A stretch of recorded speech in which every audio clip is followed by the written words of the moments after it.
Signature. Yep. All right, so we're shooting the breeze before the show. We do that from time to time. How are you, everybody? A Thursday edition of Bird 365 with your Mac and Mac guys, John McMullen and Jody McDonald. We're going to have another Mac on today. As a matter of fact, I typed this up when John told me the guys that he booked for today's show.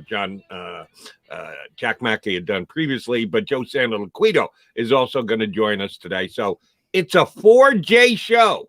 Yeah. We got a Jody, we got a John, we got a Jack, we got a Joe. You're going to be so tired of listening to Jays for the next 2 hours.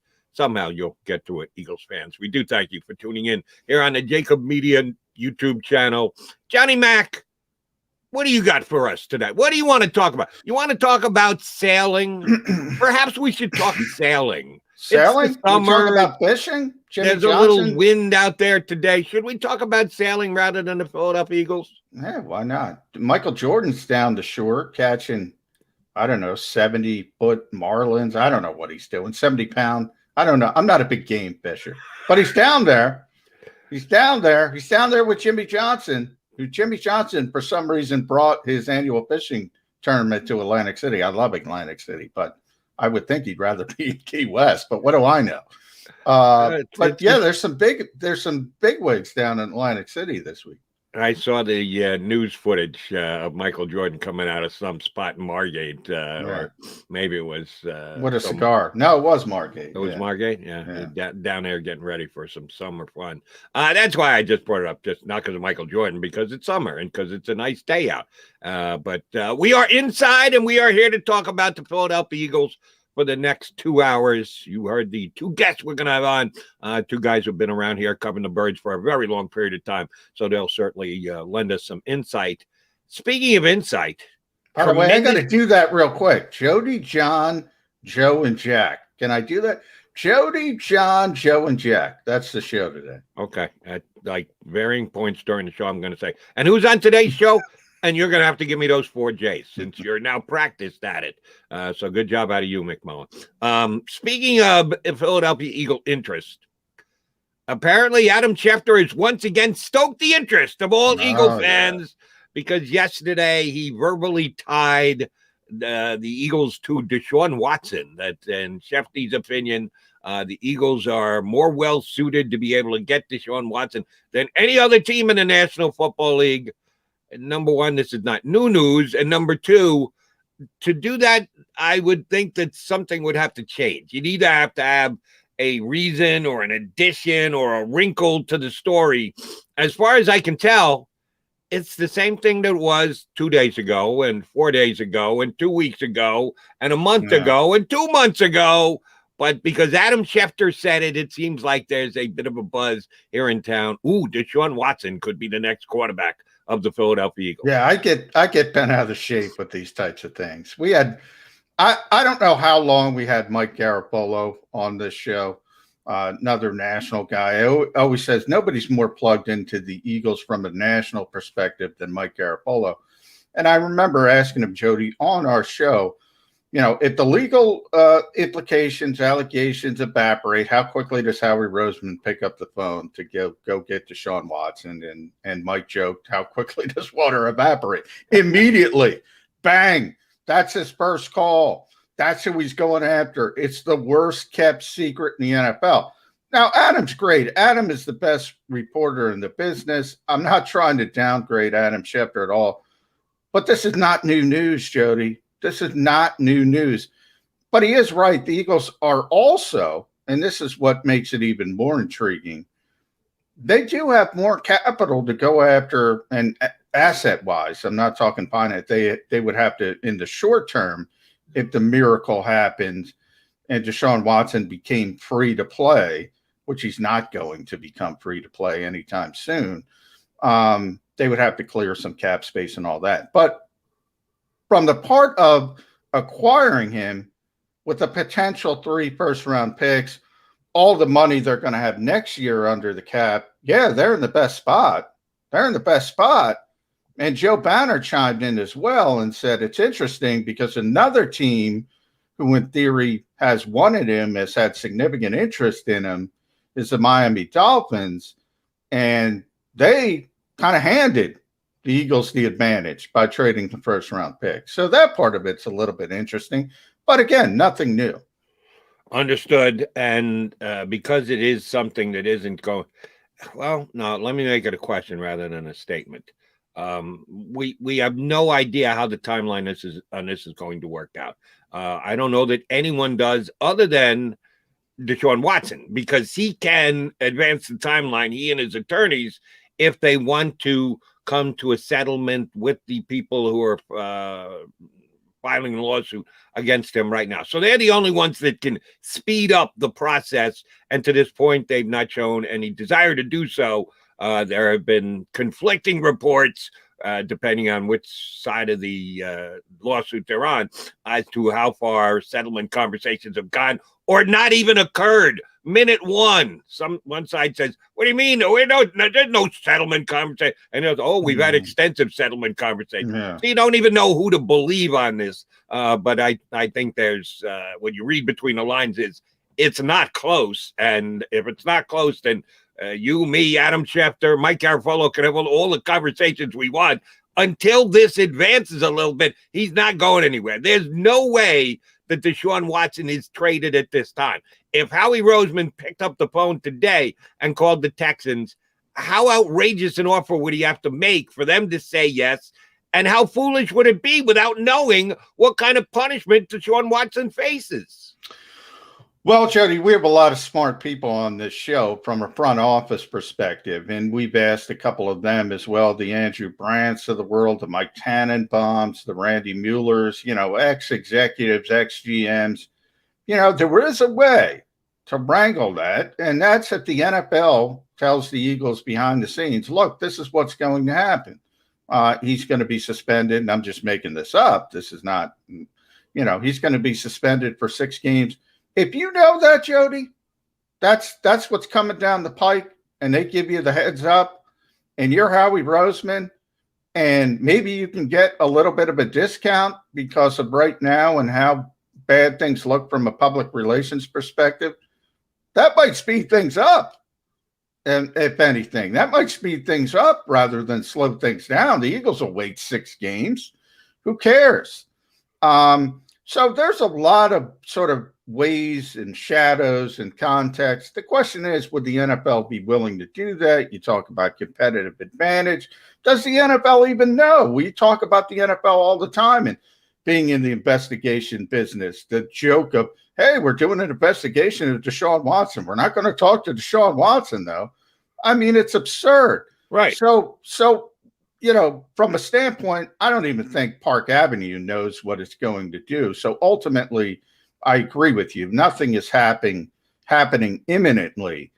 But if things speed up and they finally make a decision, they finally go in the right direction. Look, July 27th is creeping up on us. They're going to have to make some kind of decision that's probably going to be the commissioner's exempt list by that point.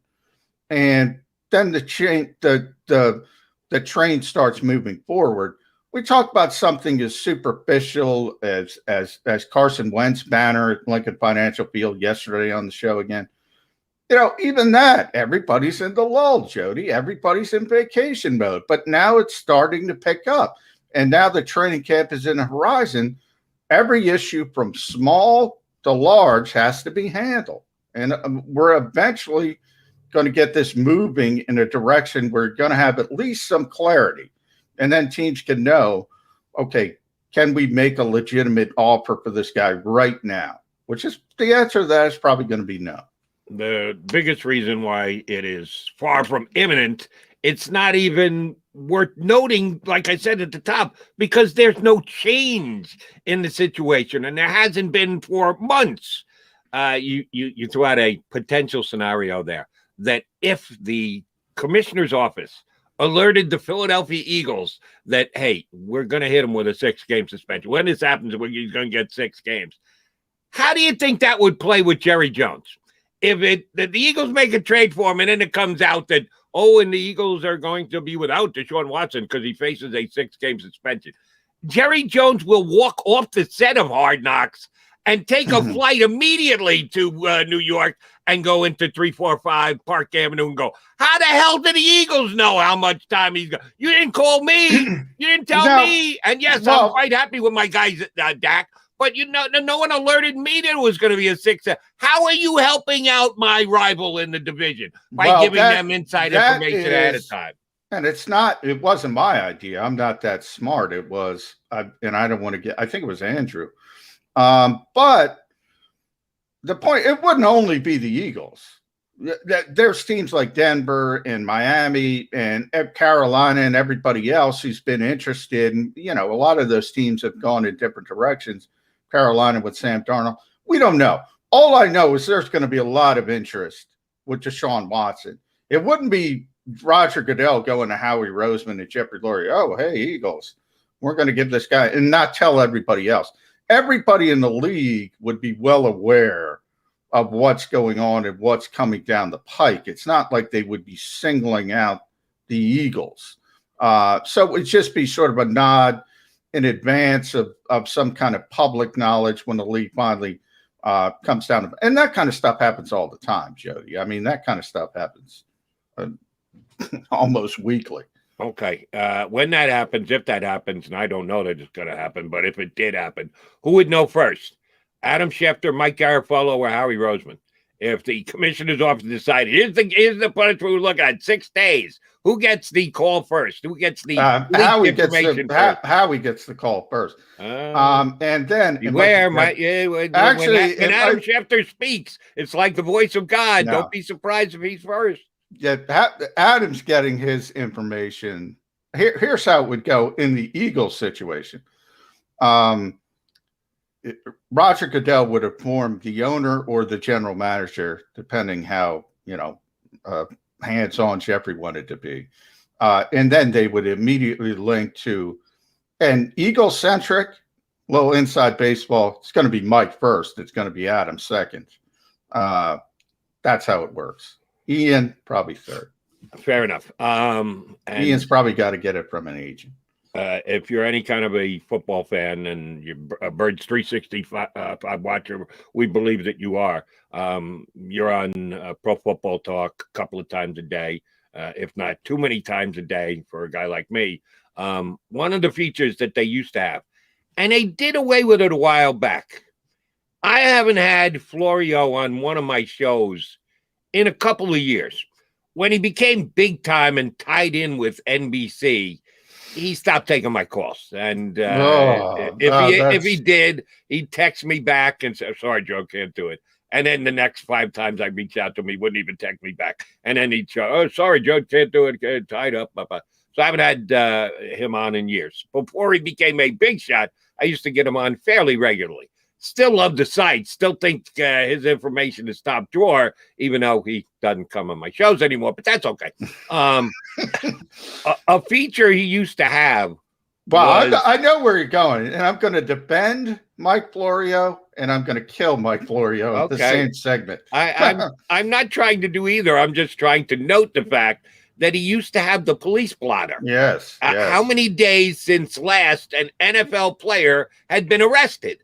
But the most famous part of his site, by the way, was the police blotter. It was tremendous. I would go to it on, like I said, a daily basis to see if anybody, if he ever got up to like more than 3 weeks of no arrests, it was like breaking news. He would move it up on the site to say, oh my God, we've had 3 weeks and no NFL player has been arrested.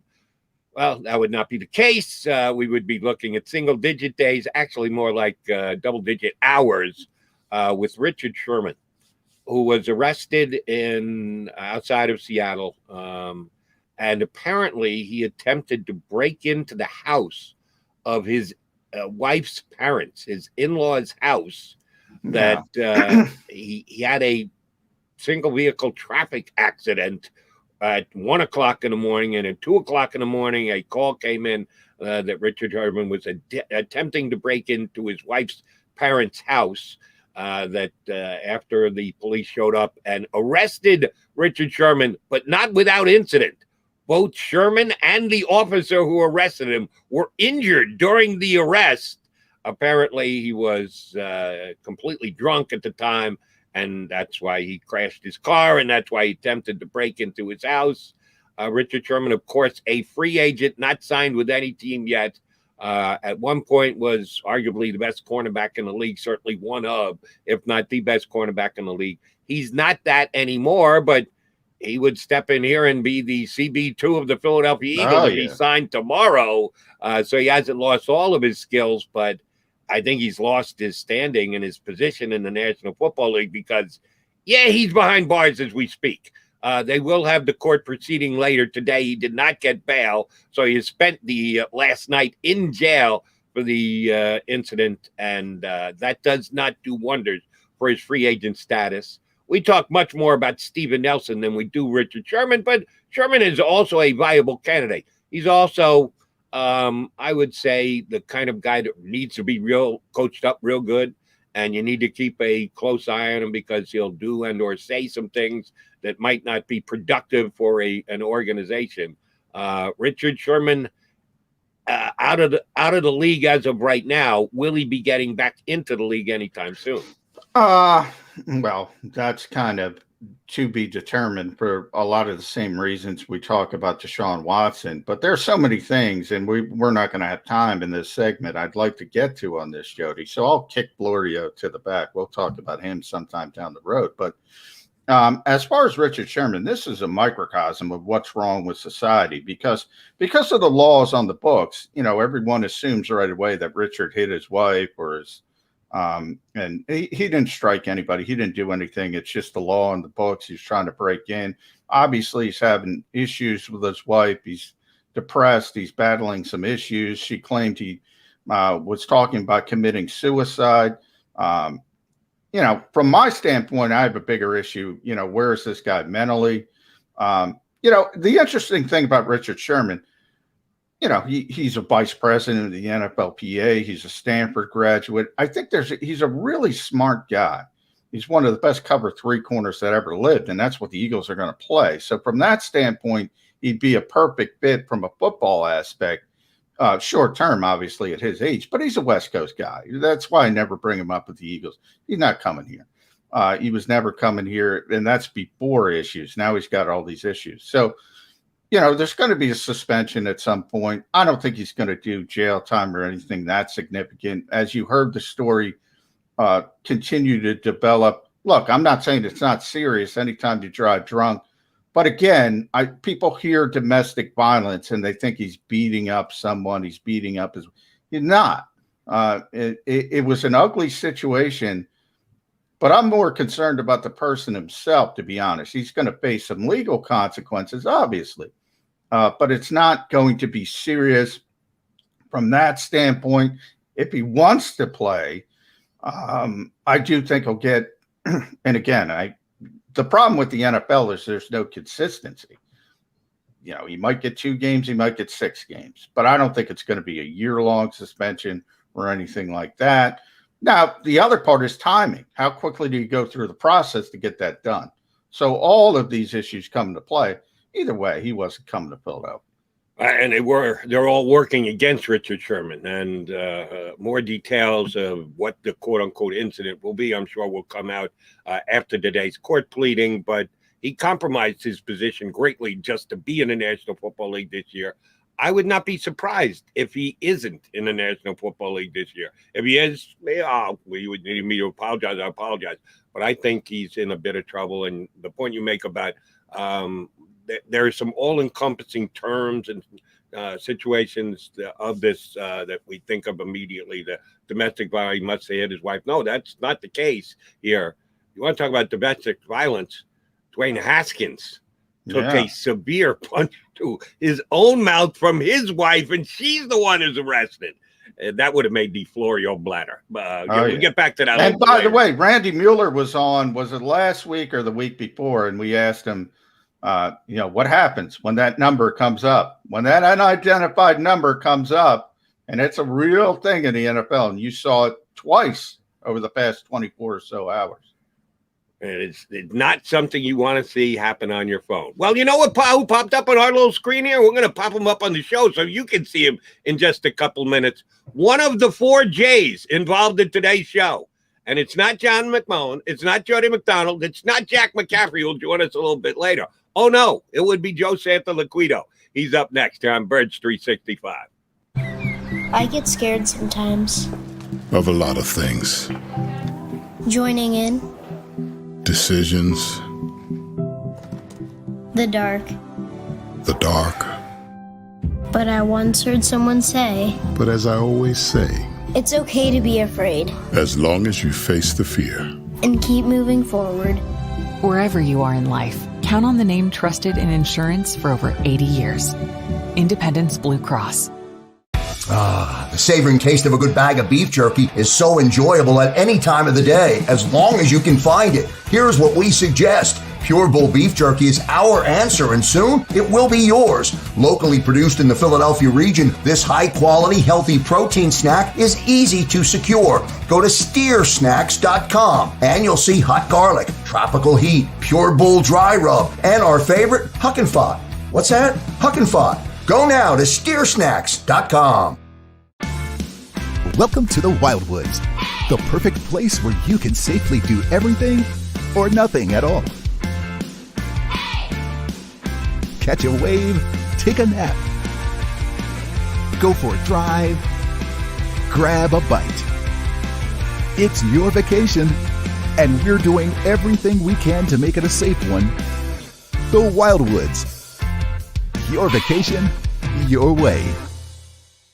The International Brotherhood of Electrical Workers, Local Union 98, is a proud sponsor of The Labor Show with J. Doc and Krause every Saturday night from 6 till 8 p.m. IBEW Local 98's highly trained and superbly skilled electricians are the best in the business, setting the highest safety standards in the electrical industry. So when you're planning your next industrial, commercial, or residential project, choose an IBEW Local 98 union contractor. Learn more at ibew98.org.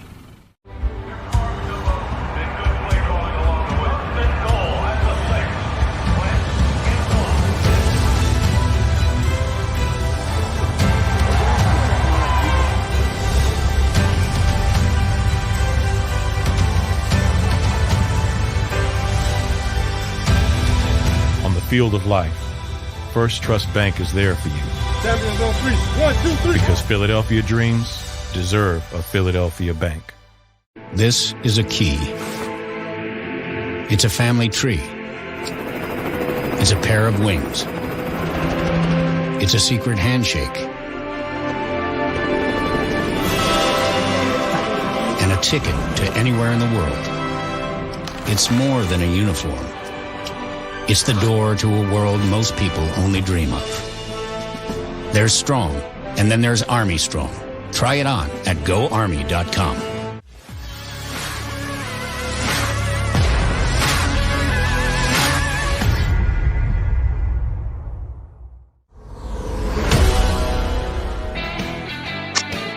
Mac guys here with you on Birds 365. Jody McDonald and John McMullen. We are joined by another Jay, one of our favorites. I think he trails only Ed Kratz in appearances here on Birds 365 from PhillyVoice.com and free agent writer, our good buddy Joe Santoliquito. Joe, how you doing? I'm doing well, guys. How are you? Doing well, Joe, and rehabbing as well. How is the shoulder doing? Good. Listen, if my therapy machine makes too much noise, let me know. All right. Oh, wait. Time out, Philadelphia. Time out for Joe. Your therapy machine? What machine are you hooked up to that's going to make so much noise it's going to distract the Bird 365 viewers? It's pretty cool. It's like it circulates cold water around around the shoulder area, the healing area that I had the surgery on. And it's very soothing. Take a shower. What do you need a machine for? To circulate cold water. Yeah, it hits the area with coolness, and it just helps the process. And believe me, I need as much help as I can get. Dr. McDonald, he doesn't want you on a therapy machine, Jody Mack. I'll tell you this: my days of throwing 90 are done. Oh, that's unfortunate. Now, is that your right arm or left? My left arm. Are you a lefty? No. So now you're ambidextrous. You were throwing 90 with your other arm. Is that what you're trying to tell us? Stop with the story, Santoliquito. Jesus. I was lucky if I reached 70. 70 would be doing well at this stage for me. But same here. All right, let's get this back on the tracks, Joe Santoliquito. Yes, sir. I guess I want to start with Nick Sirianni because there was sort of a kerfuffle, and you saw it with our buddy Matt Mullen at Billy Boys. I got a lot of it for Sports Illustrated, just reporting the comments of Michael Robinson, who dared say, by the way, an ex-NFL player, who dared say everybody, 90 people in the locker room of the Philadelphia Eagles, magically everybody's not on board with Nick Sirianni. This is controversial to people. Why is this controversial to people, Joe? I still think we live in a day and age where everybody, or at least many fans, want to. Well, this is a new situation. Everything right now are roses and unicorns and ice cream and cake. And you would figure, even in Philadelphia, which is as hard a town as any town, probably the hardest town of any town in terms of sports in this country. And you would figure that even Nick Sirianni, even before he's even coached the game, he would get that break. And what we're finding out is not even Nick Sirianni's getting that break, where there may be an undercurrent of opening doubt, greeting, and it's something that you and I, John, spoke about, because just being in touch with some of the guys, their first impression, I'll word it politically this way, it wasn't the best. I could use other words, I won't, but it wasn't the best first impression that some of the guys had. But they also, at least the guys I spoke to initially when this happened, and we'll go on, and I hate to use the first press conference as a barometer of things, but they were willing to go around, let's see what this guy brings. Let's see how he reacts. Let's see where things go from here. And being in touch with some of them since, they like the guy. Everybody likes the guy. And again, he brings that energy. He brings knowledge. Again, it's just a matter of the feedback that I'm getting again from the few that I speak to is just a matter of time. Let's see in time what his system can do. Let's see in time how much the system fits the personnel, and we'll go from there. I mean, you guys know football as well as anyone. You know what succeeds in the NFL, what succeeds in sports. Most of the time, it's a long-tenured coach who has a system in place, and the players fit the system. They are obviously physically talented players that work well in these respective systems, and that's what goes, and that's what works. This is something new for everyone. Sirianni is as new to the players as the players are to him. So, I could see where some doubt can come into play. I could see where some guys are talking to some other guys right now. But the impression I get, that's just an impression, I don't know for a fact, but the impression I get is 99.9% of the people in that building are willing to give Nick Sirianni a chance and say, hey, let's see what happens. So let's talk about that 1/10 of 1%. And I don't think Michael Robinson made this up out of whole cloth. So someone, at least one person, maybe more than that. And the way that he said it made you believe like there was more than one that said, I don't know about this new guy, Sirianni. How important was it for Coach Sirianni to have a guy like Lane Johnson jump out and take his back that, hey, name names or shut up. We're going to label it as fake news if you're just going to say, oh, sources tell me, gentlemen, the players have said, and not name their names. How big was it for Sirianni to get a key veteran of this team to take his back right out of the gate? I think it was very important for Lane to step up like that. But I'm 50-50 on that. I'm 50-50 on that because I'm the litmus test, because I'm the guy, if you remember 2 years ago, there was a lot of venerated veterans that came out and had some interesting things to say about a certain Carson Wentz story that came out in January of 2019. And some of them may have been helpful and what I wrote and what I came out with. So I don't Lane's a genuine guy. I like a lot of things about Lane. Lane is, for the most part, and I think John, obviously, you're down there a lot. Lane does wear his emotions on his sleeve. I mean, what you see is what you get from Lane. It was great that he spoke out for Sirianni, but like I said, it's 50-50. It's great that he spoke out, but the other 50% is, you know what? If you're going to turn around and name names, then you got to be open and across the board with that, because I'll just say this. I got the very strong impression in the past. Lane may have been a source or two to a few stories. So, it's great you support your guy, and it's great you come out in defense of your guy. But there's a certain point in time where I didn't see Lane's complete comment, but there comes a certain point in time where, God bless Lane, and we all love him to death, but Lane should have shut up. And just like, if you're not going to turn around and say this, then you're going to come out and name names and all the other business. No. Come out and support Sirianni. Come out and, this is what I think of Coach Sirianni. This is my perspective on Coach Sirianni. And if I were Lane, that's the route that I would have taken. The other route in terms of come out and name names and all the other business, just God bless you, Lane, but you should have stopped just there and just supporting the coach. Fair enough. Yeah, because Lane, I have no problem from the perspective that Lane is a leader of this team. So defend the head coach. I mean, I think that's great.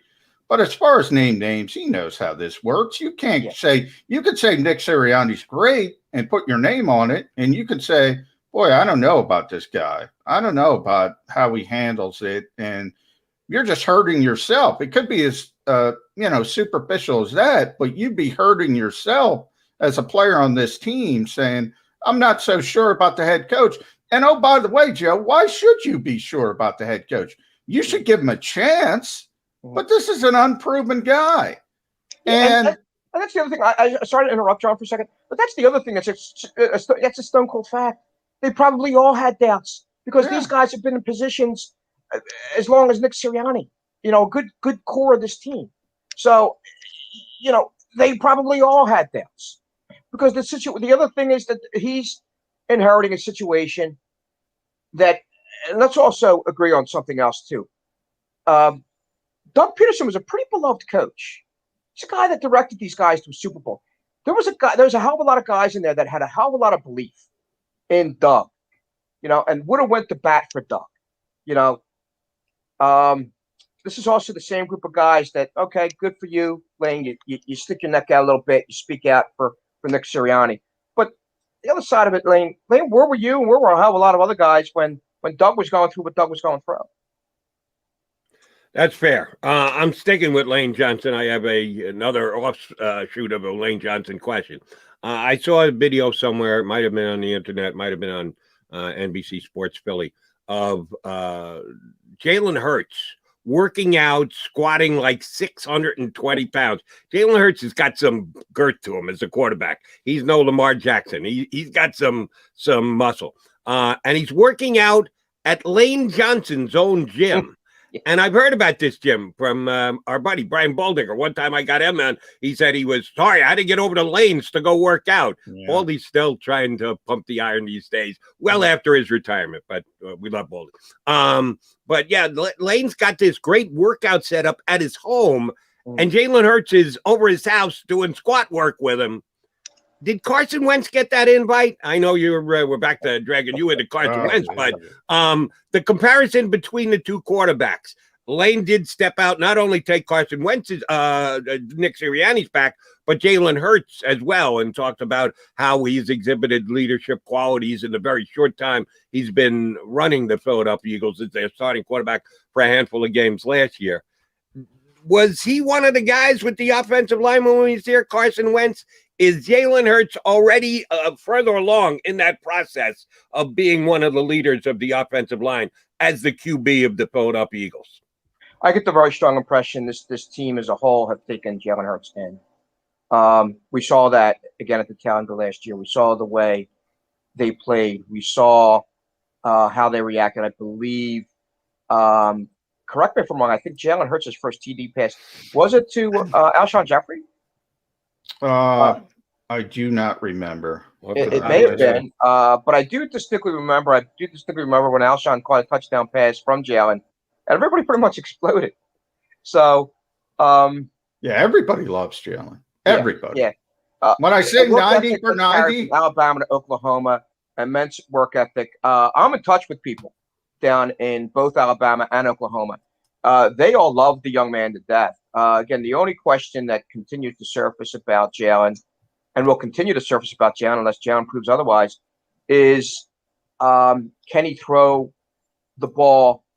Does he have an NFL arm? And that's been the biggest knock on him. And these are people that love Jalen Hurts. They're huge Jalen Hurts supporters. But that's been it. And even with some of the stuff that I've done with the follow-up pieces that I've done in reference to the Wentz situation, the Hurts situation, and I got to be, I mean, Carson Wentz still has all the physical characteristics and all the physical abilities that a quality NFL quarterback should have. If you take some of those qualities and put it in the character, dedication, and commitment of a Jalen Hurts, you're going to have a winner. You're going to have a complete quarterback. Jalen physically doesn't have what Carson has. Carson may not have all of the intangibles that we don't see that Jalen has. But I also think, in my opinion, well, I don't think I know, and you guys know, again, Philly as well as anyone, Jalen Hurts is at least this year going to get a free pass with a lot of things.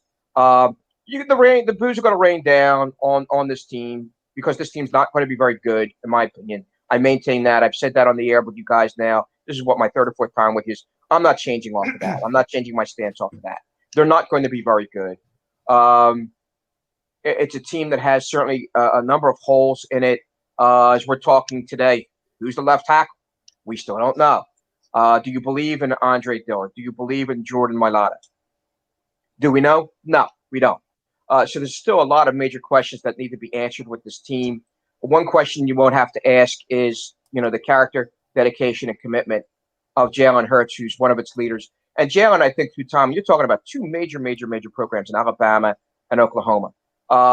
He's used to speaking up, and here's a big deal: used to speaking up on large platforms, and doesn't get any larger and any bigger a platform than the Philadelphia Eagles. So this is an environment that at least he is used to dealing with. He's used to dealing with the masses, the media masses. He's used to dealing with pressure.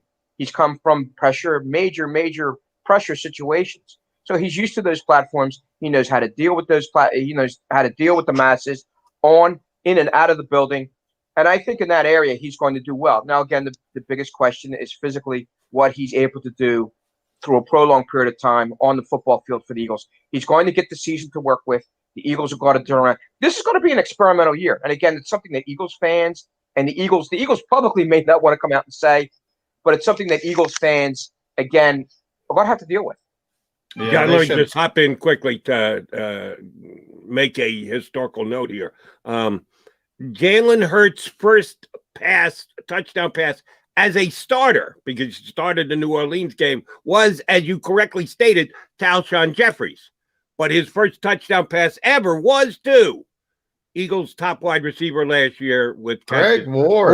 Ward, a 32-yard touchdown, no less. That's right. Greg missed 5 yards per catch with a 32-yard touchdown grab from Jalen Hurts. So just wanted to get that on the record. Yeah, Joe, I talk about Nick Sirianni not going for 90 for 90. It's common sense. Jalen Hurts might be 90 for 90. He's as close as it gets. I mean, people naturally gravitate toward the kid.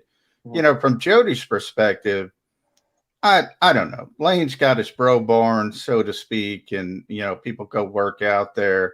Lane's got a lot of money. Lane's been making a lot of money in this league for a long time. Jalen's not. Carson had his own setup in South Jersey. So maybe it's as simple as that.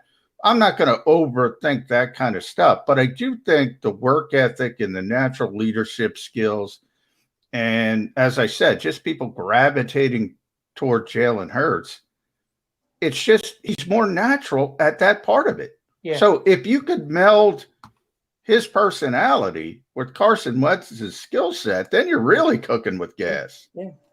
And it makes me kind of wonder how many people Carson kind of invited over to his place. I don't know. I don't know if Carson turned anybody away, but I'll just say I kind of have my doubts as to whether or not Carson invited some guys over to, hey, come on and work out with me kind of thing. Well, Jordan got to go. Trey Burton got to go. You know who got to go. His God bless him, that his God squad. Yes. Good for that group. Listen, I'm going to throw something back at you guys now. The ongoing situation with Zach Ertz. It looks as if now he's going to be on this team. I mean, what's your opinions on this situation and what's going on with that? Yeah, I don't think he's going to be on the team, but I think it could go deep into August at this point. I think Howie is being too headstrong, Joe. I think he wants to get value for Zach Ertz. He's holding out. He's holding out for Sam Bradford. He's holding out for the injury. And somebody gets desperate and somebody offers more than a day 3 pick is what he's gotten so far. And the odds are against that. The odds are always against that. It worked for the Eagles once. It worked brilliantly. Teddy Bridgewater got hurt, I think, 11 days before the start of the regular season. But people just talk about that. They don't talk about, and by the way, the Vikings didn't have a good backup, and they thought they were a contender. So they desperately wanted a quarterback. I don't know if you could duplicate that with Zach Ertz. The position, number one, his salary. Ultimately, he's not going to be here. The coaching staff is preparing like he's not going to be here. He's not part of the plans. So what is the point of Howie Roseman? I think he's being too headstrong. That's my opinion. I'm going to go here, too, when I got to ask this. And I cringe by asking it, but I got to ask it anyway. Do you think there's a matter of spite in here? I mean, this guy's a Super Bowl hero again. We all agree he's done wondrous things for this team. He's going to go down as an all-time great with the Eagles. But it also comes to a point in time where Zach has made his displeasure with the Eagles very, very public. And the Eagles, we all know the Eagles do not like that. Do you think a matter of spite is involved with this? No. No? Okay. I don't. But here's what I do think is involved in this. Howie Roseman, after a season in which the team went backwards pretty badly, 4-11-1 is 4-11-1 any way you slice it.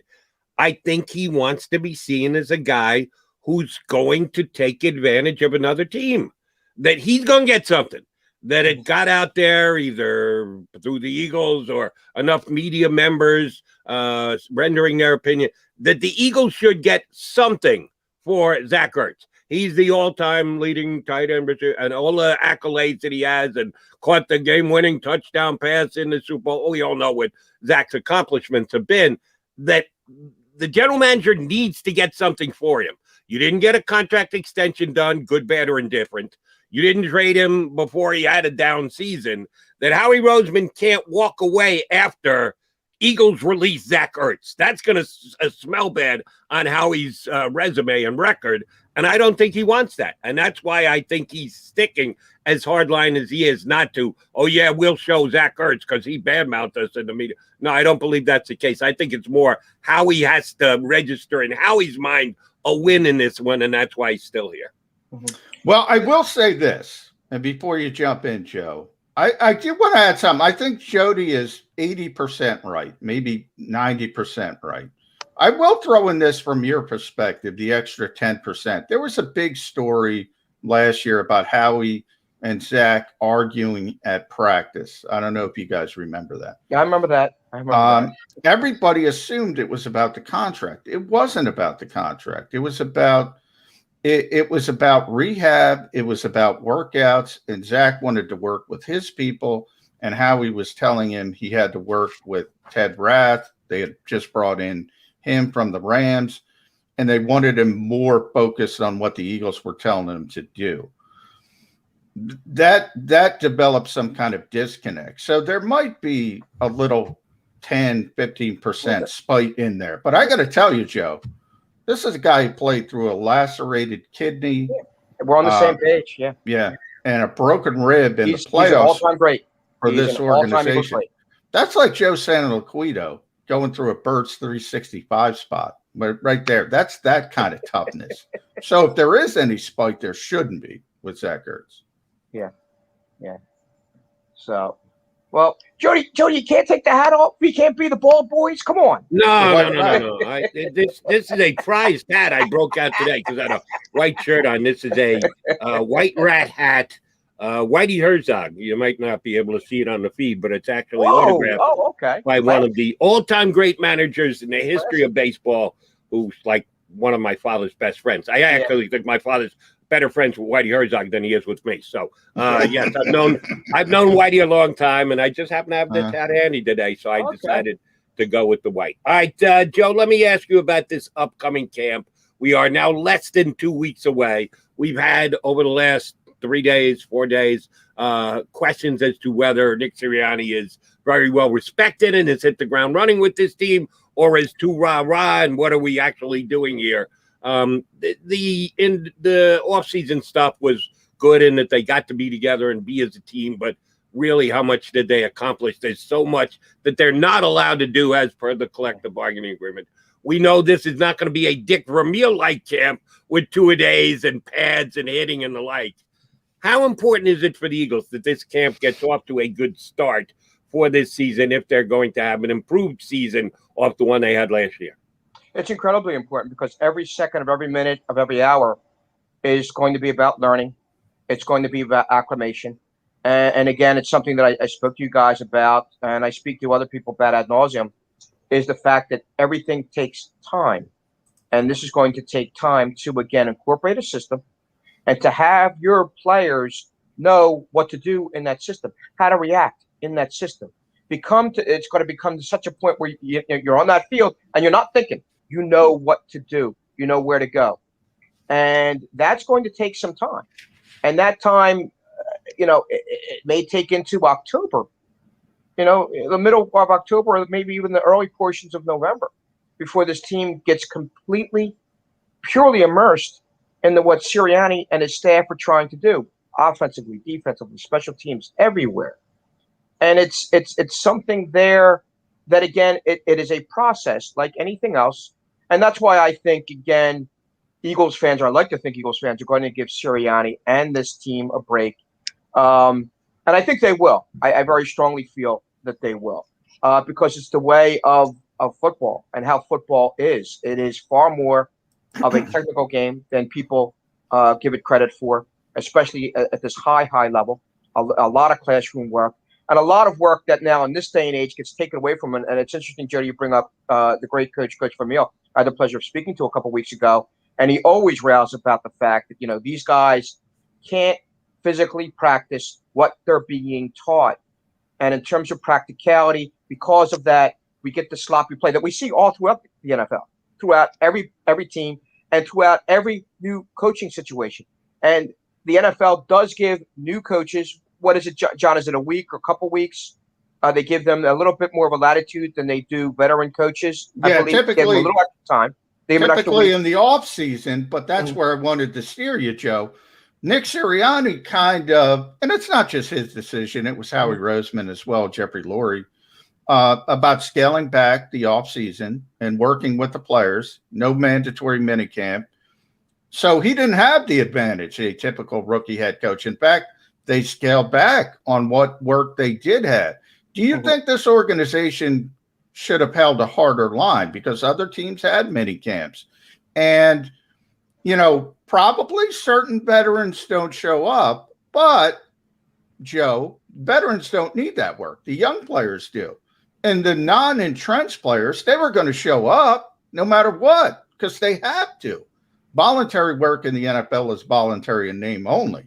Yeah. You can, it's voluntary for the Lane Johnsons, the Jason Kelce's of the world, so on and so forth. It's not voluntary for the guys fighting for jobs.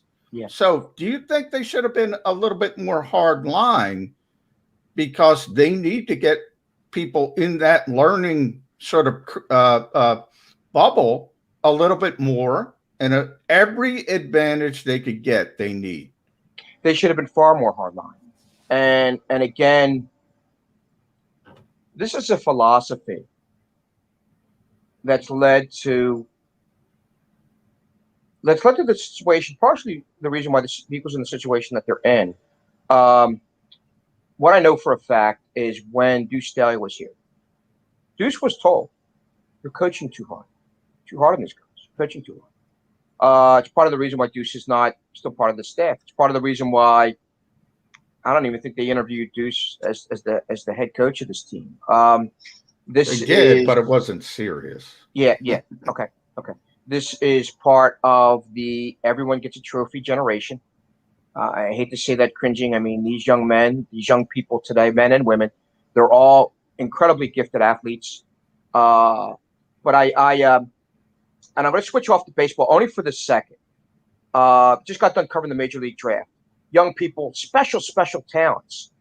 But talking to venerated old school baseball people, they say to me, Joe, they're looking strictly at numbers. They're looking at what a young man can do in terms of exit velocity, things of that nature. But these guys aren't out there practicing the game. And this translates into football because it's the same thing. They're looking strictly at the numbers, at the analytics. They're looking at the physicality of these players. And they are not immersing these guys and fitting these guys into practical situations on a practice field as to how to use your physicality, your physical skills. And it's like anything else. If I'm not running on a regular, consistent basis, certain things get dull. And it's like anything else, any walk of life. And that's why for this team and this particular situation, it's going to take a while for the Eagles to get immersed with Sirianni's system. The other thing, too, is you look over this roster. It's not exactly, even though the Eagles have kind of, what's the term they used? I believe they didn't use the word rebuild. I think they used the word rebuild. Transition. Okay, transition. This is an older roster, so not only you're dealing with a rookie staff and an old, pretty much an old core group of players, old core here, where in a lot of situations when new guys come in, what do? Get rid of the old veterans. So a young core grows with a young coaching group. That's not the case with the Philadelphia Eagles. This is a very young core of coaches dealing with a veteran core that for some degree are set in their ways. So you're not only teaching the new players, now you're asking and burdening your coaching staff with unteaching the old dogs, their old tricks, to teach them new tricks. That's an excellent point. I love when people make me think. I didn't think of that, Jody. It takes some time, and I'm far from brilliant. Hey, baby, this is dull. This is not sharp. This is from talking to coaches, college coaches. This is talking to NFL coaches, talking to NFL assistant coaches, and that's where that came from. Certainly didn't come from me. So these are the impediments. These are the obstacles that Nick Sirianni and the Philadelphia Eagles will be faced with in this coming season, 2021. And again, I've said on your air, and I'll continue to maintain on your air, this is a 4 to 6 win team. And I put my money where my big mouth is. This is a 4 to 6 win team, and it's going to be, again, a learning process, but it's also going to be a process of evaluation. They're certainly going to be looking at Jalen Hurts. The interesting thing that could happen, and it's a completely crazy out of the blue blind spot, but it's been talked about. And I caught a little bit of this on the air. Out of the blue. Even though it's not going to be, it'll be a surprise, but it's like one of those things where you have an idea that there's talk that that it could come. That if the Eagles somehow, some way, get Deshaun Watson. Yeah. They are the most equipped team in the NFL to make that move. John, I see you're shaking your head. I'm not in that Deshaun Watson. No. It's the worst kept secret in the NFL. The Eagles are going after Deshaun Watson. It's just a matter of when he's available. Just a matter of when. Here's my thinking on that.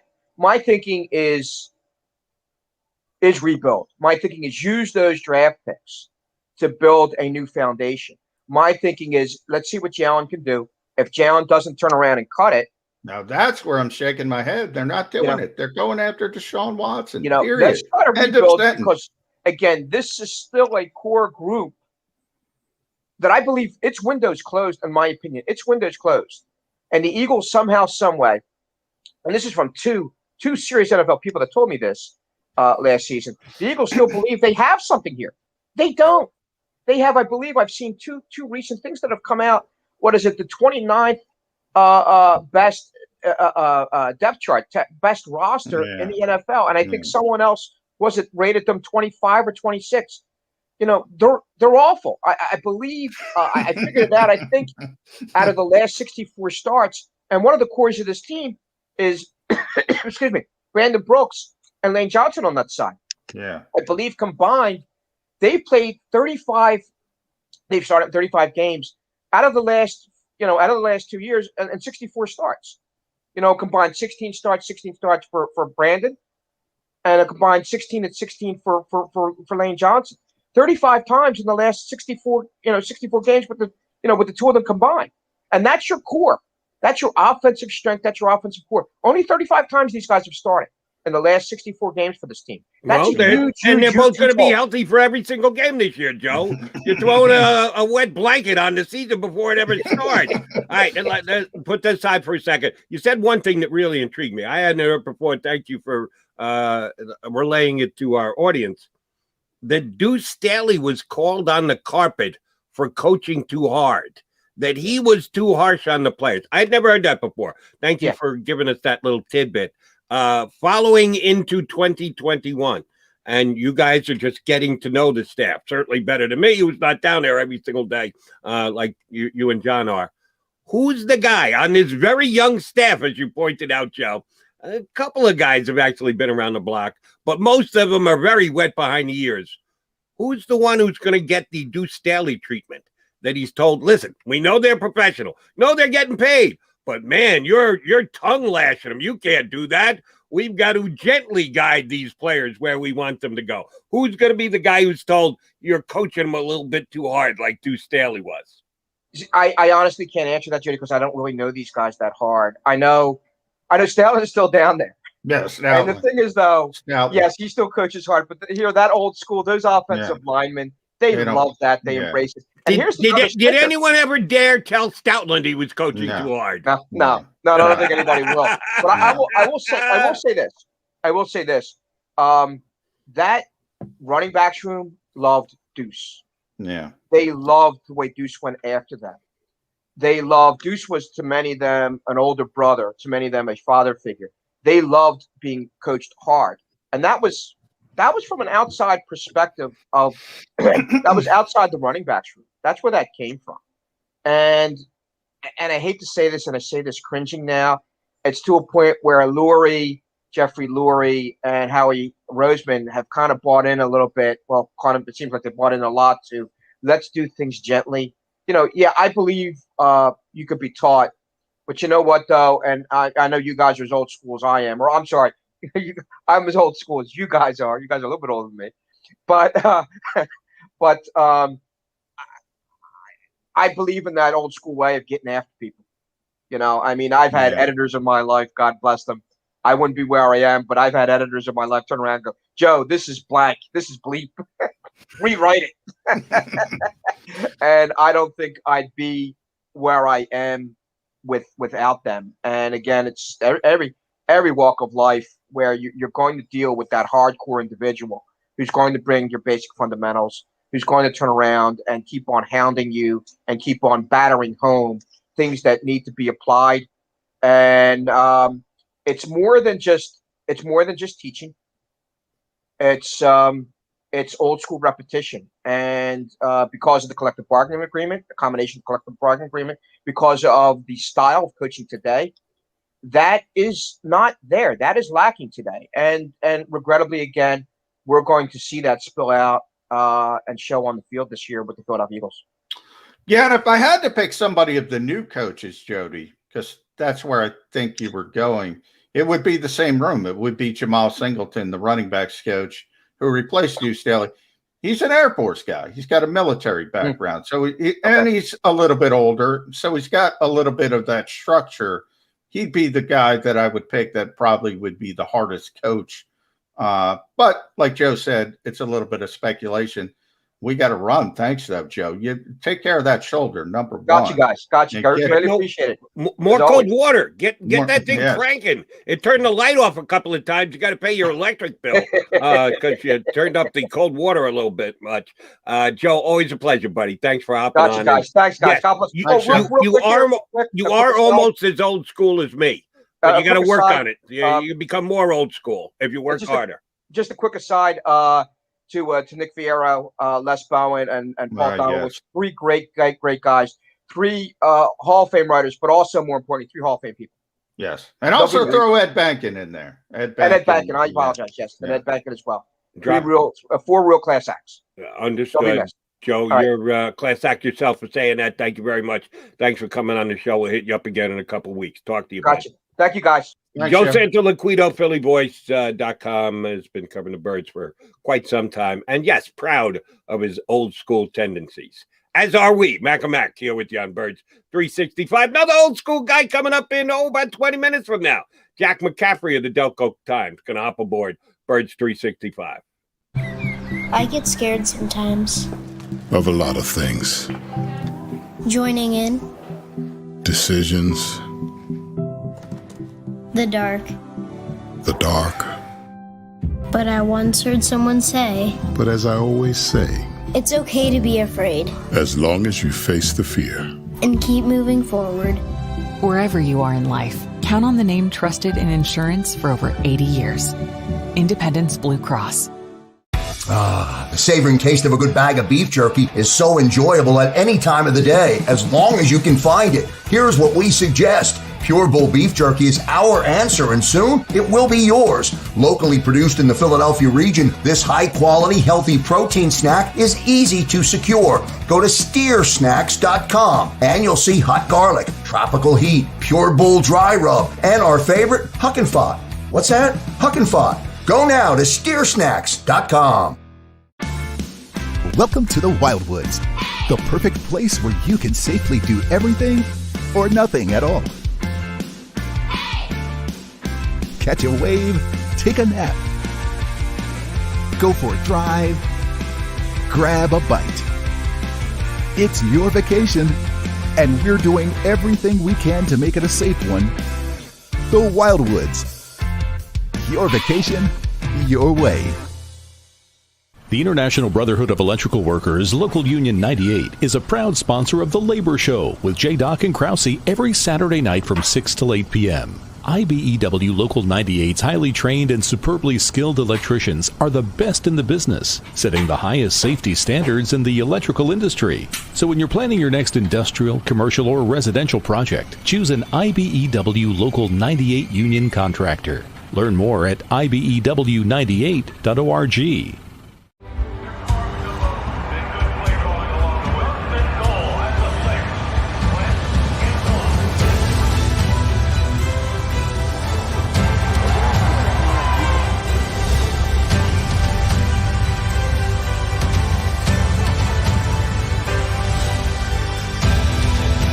Field of life, First Trust Bank is there for you.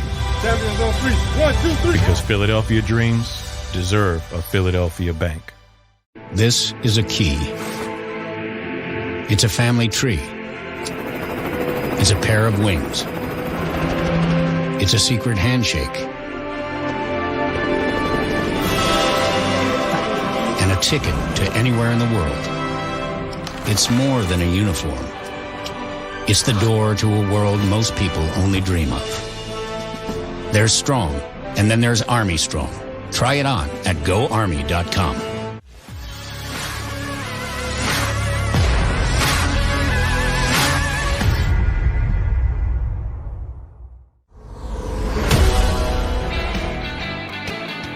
Tis a Mac and Mac Birds 365 Thursday here on the JAKIB Media YouTube channel.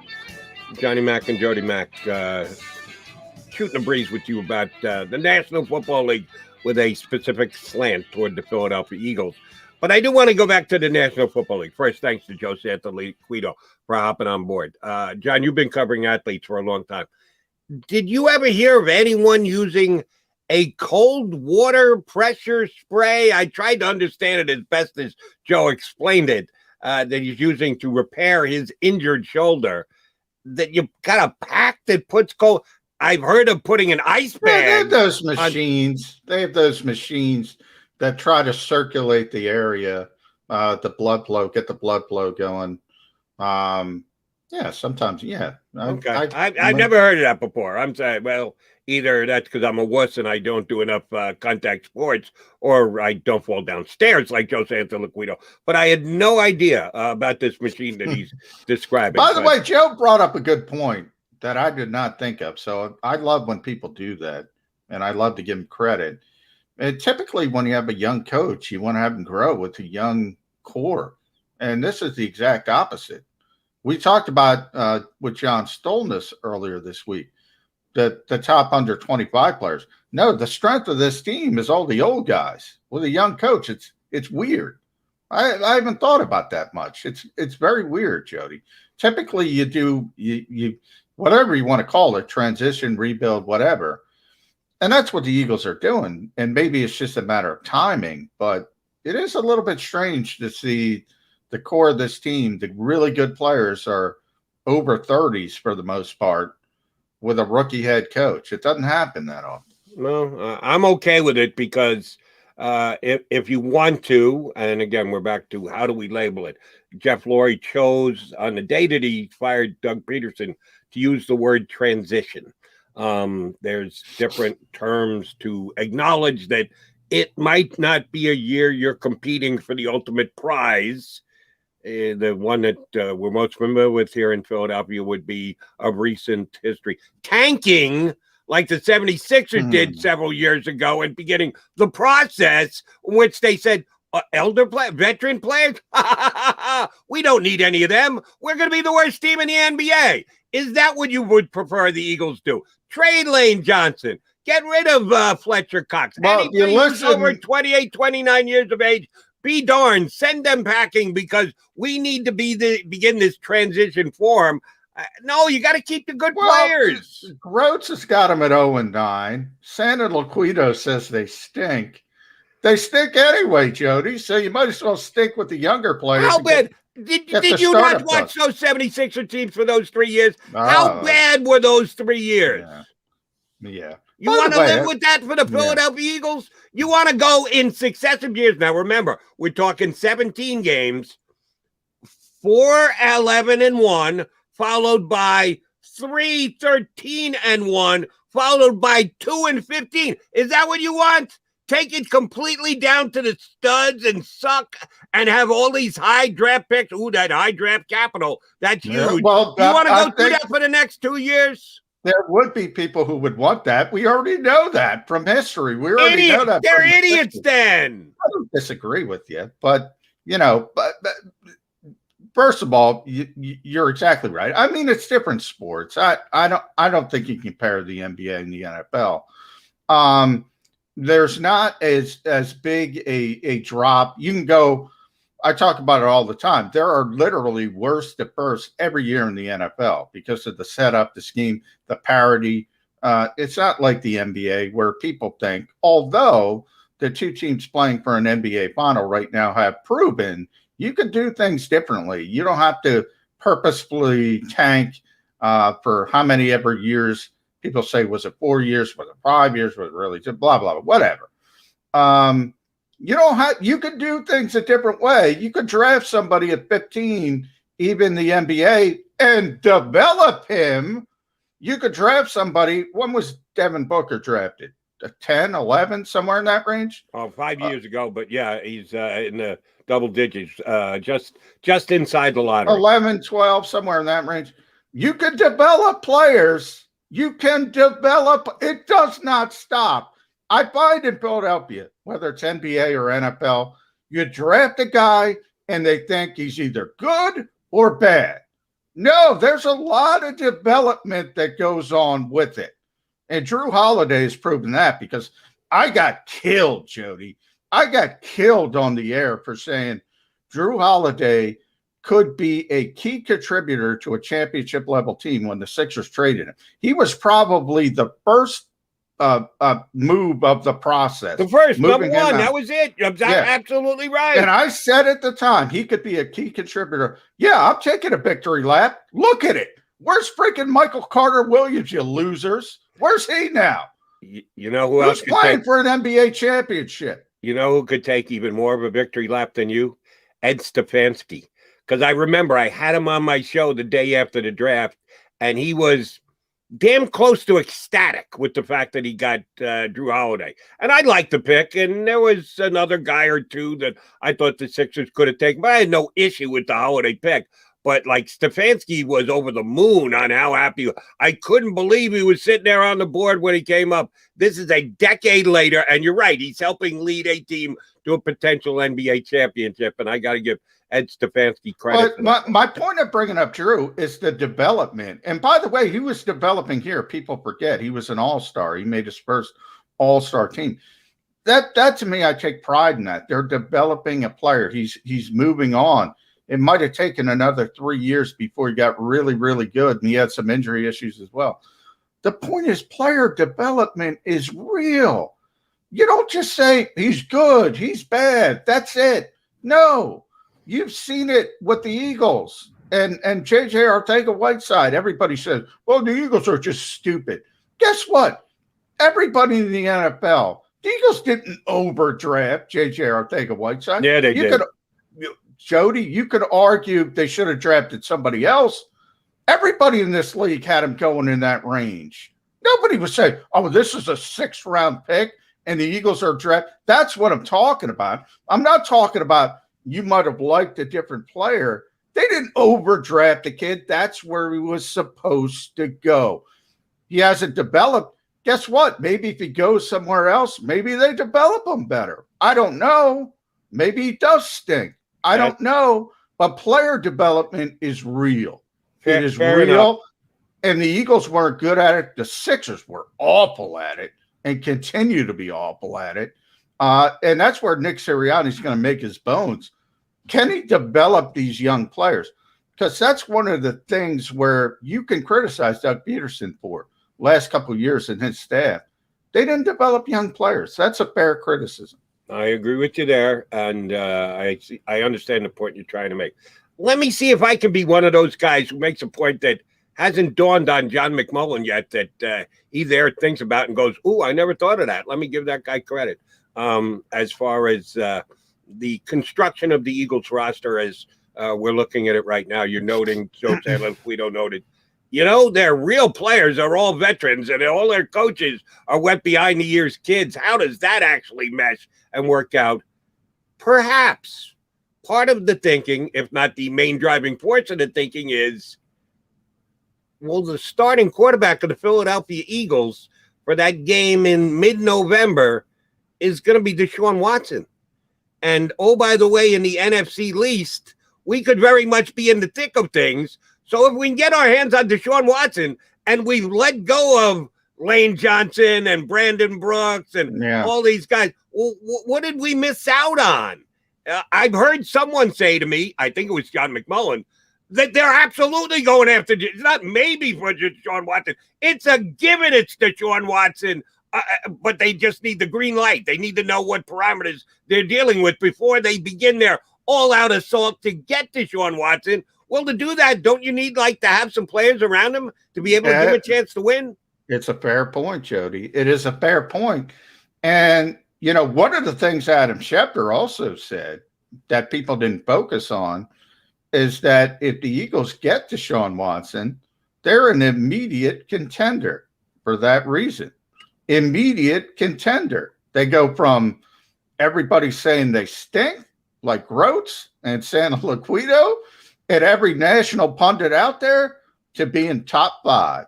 That overnight. So you're right. I mean, if Howie, but from the perspective of how Howie is building this team, I think it's more timing. The bottom line is, and we talked about this with Julio Jones, and believe me, I wish I could tell you why I'm so sure. We talk about sources and unnamed sources, why I'm so sure the Eagles went after Julio Jones. I wish I could tell you why, but I can't do that. It would end the debate. However, when you go after a player, there's no guarantee you're going to get him. So what I'm guaranteeing is the Eagles are going to go after Deshaun Watson.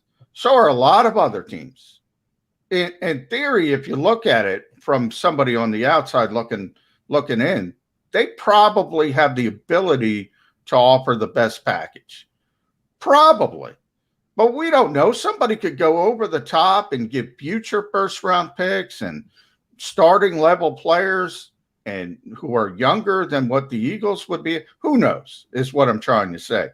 Just because you want a player doesn't mean you can get a player, especially a player that's going to be in demand, like a young quarterback. How many 25-year-old quarterbacks hit the open market with top 5 talent, in the league? Never happens. No, never happens. And only happens because of these rare, crazy circumstances. There is going to be a lot of demand, no matter what it looks like now.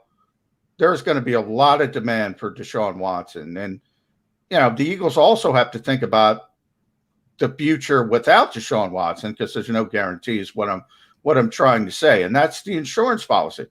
And that's what they're always doing. And I give them credit for that. That's what they were trying to do with Jalen Hurts originally, and it didn't work out.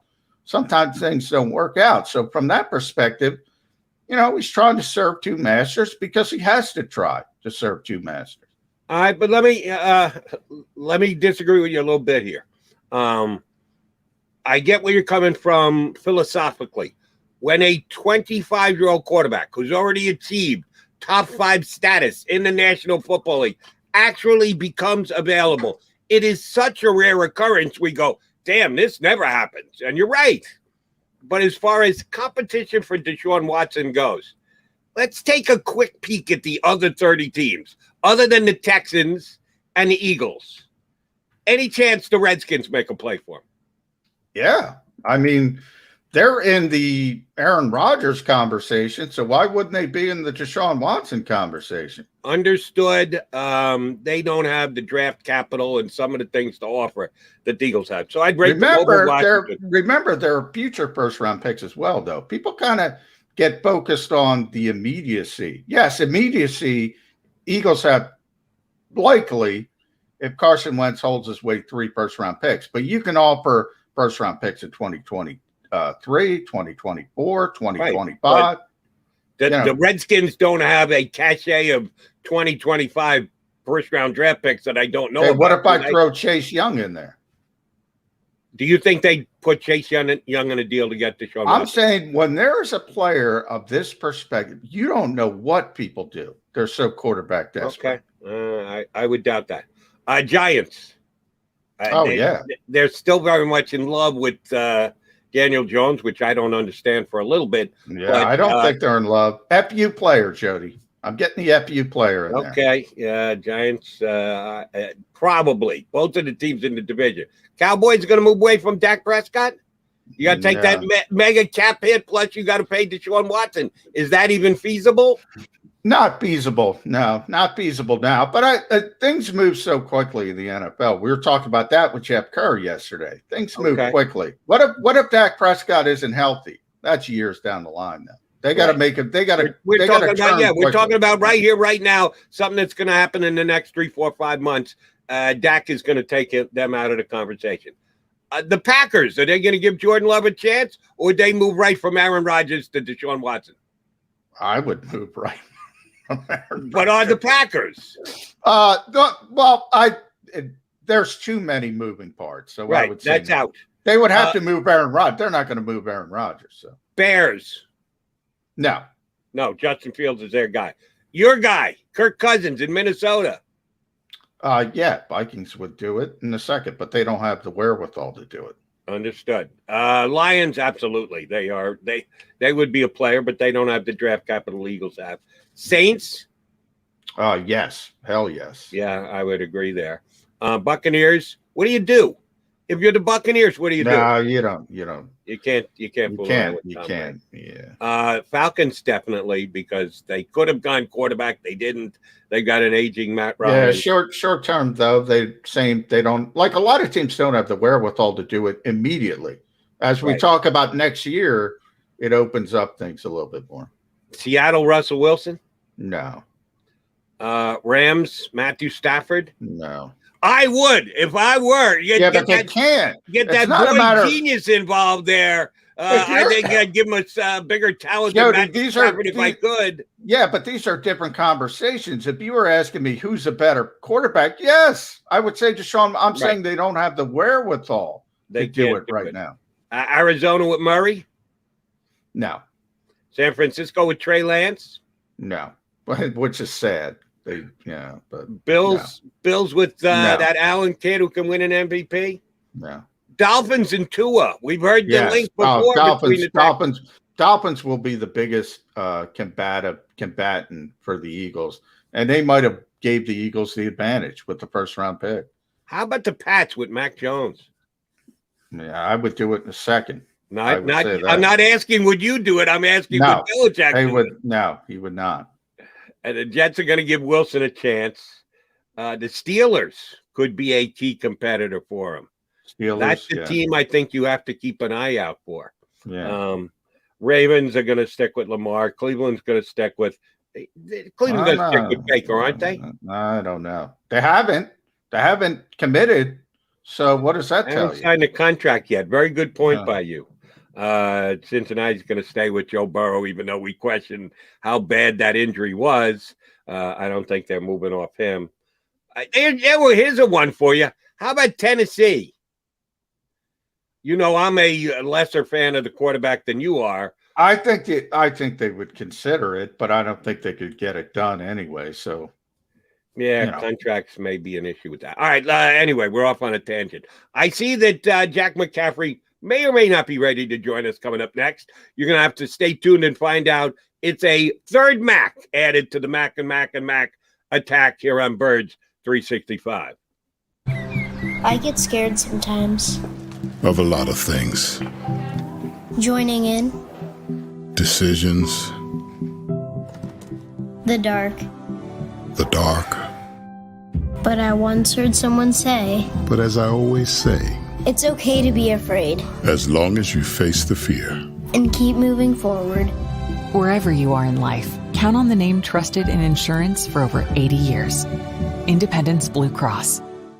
The savoring taste of a good bag of beef jerky is so enjoyable at any time of the day, as long as you can find it. Here's what we suggest. Pure Bull Beef Jerky is our answer, and soon it will be yours. Locally produced in the Philadelphia region, this high-quality, healthy protein snack is easy to secure. Go to steersnacks.com, and you'll see hot garlic, tropical heat, Pure Bull dry rub, and our favorite, Huck and Fod.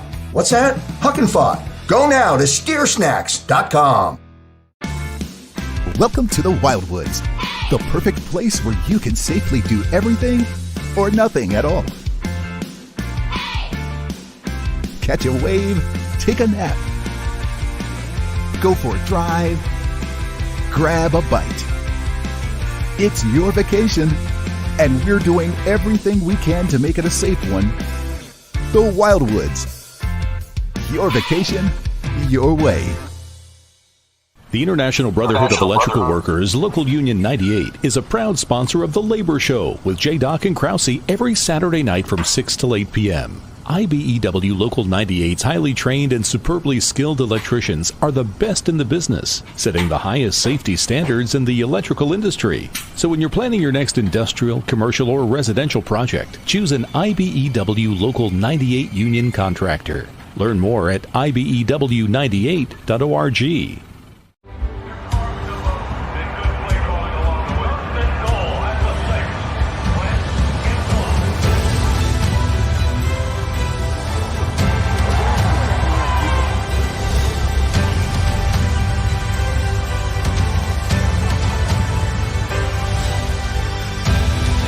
On the field of life, First Trust Bank is there for you. Champions on three. 1, 2, 3. Because Philadelphia dreams deserve a Philadelphia bank. This is a key. It's a family tree. It's a pair of wings. It's a secret handshake. And a ticket to anywhere in the world. It's more than a uniform. It's the door to a world most people only dream of. There's Strong, and then there's Army Strong. Try it on at GoArmy.com.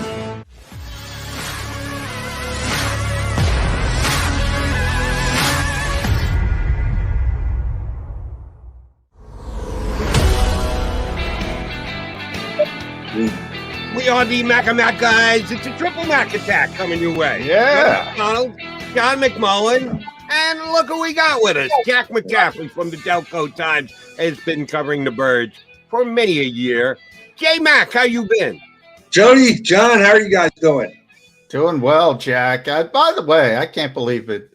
It took me this long to reach out to you to come on our shows. So I apologize for number one. Jack's certainly one of the best columnists in the Delaware Valley. Maybe number one. He's tremendous. So everyone should check him out there. But I do want to get your thoughts because we haven't been close to each other over this past year, the pandemic and all. So, your first thoughts on Nick Sirianni. You're one of those guys I look to. Underwhelming. Not really overqualified for the job. Obviously, he hasn't played a game yet, so we don't have any kind of data to go on. But initial reaction, it doesn't excite me. It's not an upgrade from what they had, and I'll give the guy a chance like everybody else. But to answer your question, unexciting, I would say. Here's where I want to draw a comparison. Certainly, you're going to compare Nick Sirianni to the guy who went right out the door. You said not an upgrade in your mind from what Doug Peterson was. And I'm with you in the extent that I said at the end of the year, either Doug Peterson and Howie Roseman stay or Doug Peterson and Howie Roseman go. You go 4-11-1, there's a chance you're going to get out a broom and sweep out the organization. The fact that one left and one stayed, I had a big issue with. But besides that point, I want to compare Nick Sirianni to Doug Peterson, but not the guy who was fired, the guy who was hired previously. When he got the job, a lot of people had the same feeling about Doug, that we're hiring him just because he's one of Andy's Bobos, and Eagles don't have nerve enough to step outside their comfort zone. And Doug was maybe better than Nick Sirianni in his opening press conference, but he didn't wow anybody like, ooh, I want to go out and play for Doug Peterson. Let me run into a wall. Compare those two guys for us. The day Doug Peterson was hired to be the coach of the Eagles and the day Nick Sirianni was hired to be the coach of the Eagles. Very similar. Obviously, one we were able to see him in person. The other one we were able to only see him on a Zoom call, so it made it a little bit different. The other difference would be Doug Peterson played in the league, so that gave him at least a little bit of something you could say, okay, well, he was a player and he was a coach. This Sirianni, just really an offensive coordinator to a head coach who was an offensive guy. Kind of, you wonder exactly what he will bring to the table. Then he had his initial press conference. It was very underwhelming. He was terrified to discuss the quarterback situation, which is the most basic thing you could even bring up. And it makes you say to yourself, well, this guy's going to have a hard time in this city. And that's the way I look at it, and that's the way I'm going to continue to look at it. Nobody else was trying to recruit the guy, although, Joey, you're right, nobody else was trying to sign Doug Peterson either. But it's a mystery hire, and it'll be judged on his record, and it was the same as Doug Peterson. It was a mystery hire. Boy, he won a Super Bowl, so we judged him on his record. That's why we say at this point it's not an upgrade from what you had. I went down. I was very down on Doug Peterson after that last game when he didn't try to win. I really believe that he lost much of the locker room at that point, and at that point it was enough. But a change had to be made. I don't know that you had to go to Nick Sirianni. It'll be up to Nick Sirianni to prove. Now, Jack, you mentioned he was terrified to talk about the quarterback position, and you're right. But I think part of that was because he was like the rest of us.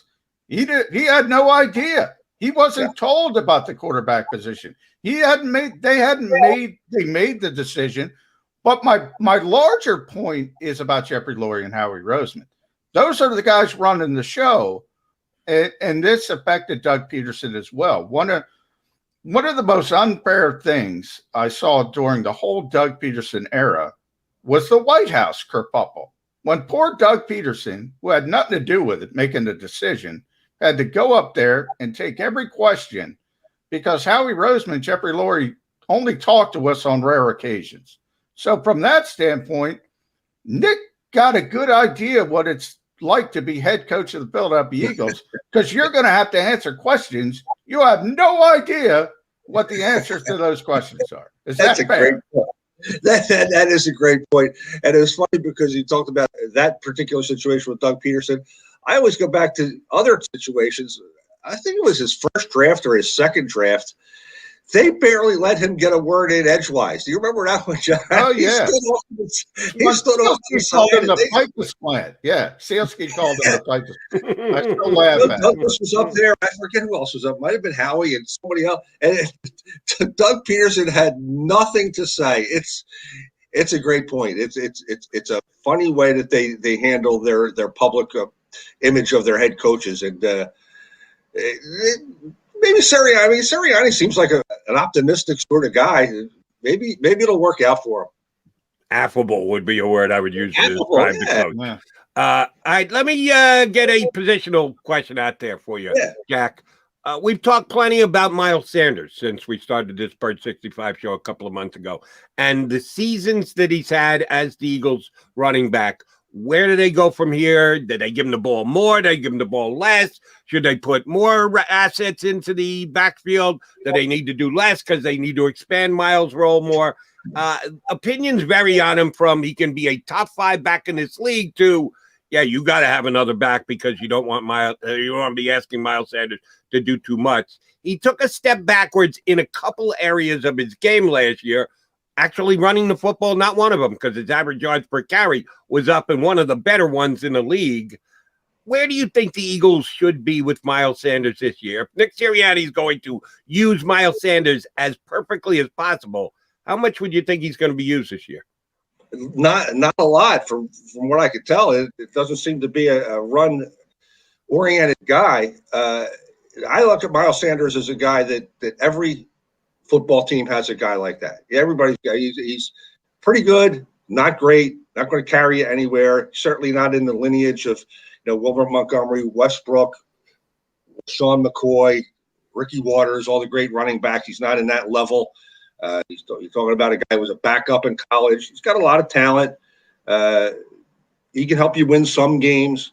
Not a championship level back, in my opinion. So, Jack, when you look at this team as a whole, there's some obvious deficiencies, more obvious deficiencies. But what would you look at and say, okay, they're pretty good here. They're okay here. This is something they can build on. Or is it just too many question marks with this team? Well, I'll play along because I think there's so many question marks that it's going to be a very bad football team. But you can make a case for they'll be able to get to a quarterback. You're going to hope that Fletcher Cox has a better year than he had, but they can get to a quarterback, and Ryan Kerrigan could help. So their defensive line and could be a cut above, maybe. And I'm just trying to play along with your question, but they're not really strong anywhere. You're talking about a 4-11 team that, or were they 4-12, whatever they were last year, 4-11. That's not going to. It's not going to be any better. But defensive line, I'll give you the answer as somewhere that maybe you look to say it's got a chance. In the trenches, and the Eagles have always built around being good in the trenches. If both Brooks and Lane Johnson could stay on the field, I think the offensive line is actually their strongest position. And that plays into the quarterback question about Jalen Hurts. He's the man this year, although the coach won't officially say he's the man because competition is as key as it is. We all believe he's going to be their opening day quarterback, and if he stays healthy, their quarterback all year long. But that it is a major one-year test. And if he doesn't pass it with flying colors, the Eagles are going to go in another direction. I don't know how to define it. Give me your best guess definition. How does flying colors play? What does he have to do? What does he have to achieve? Is it something that you can point to in an analytic, or does it have to be more of a field thing? What does Jalen Hurts have to do to continue to be the Philadelphia Eagles quarterback in 2022?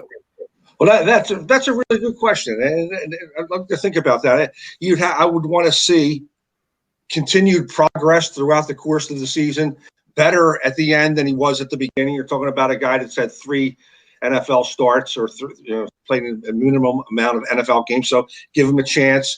You want to see steady progress. You want to see leadership. You want to see fewer turnovers than what Carson Wentz was giving you.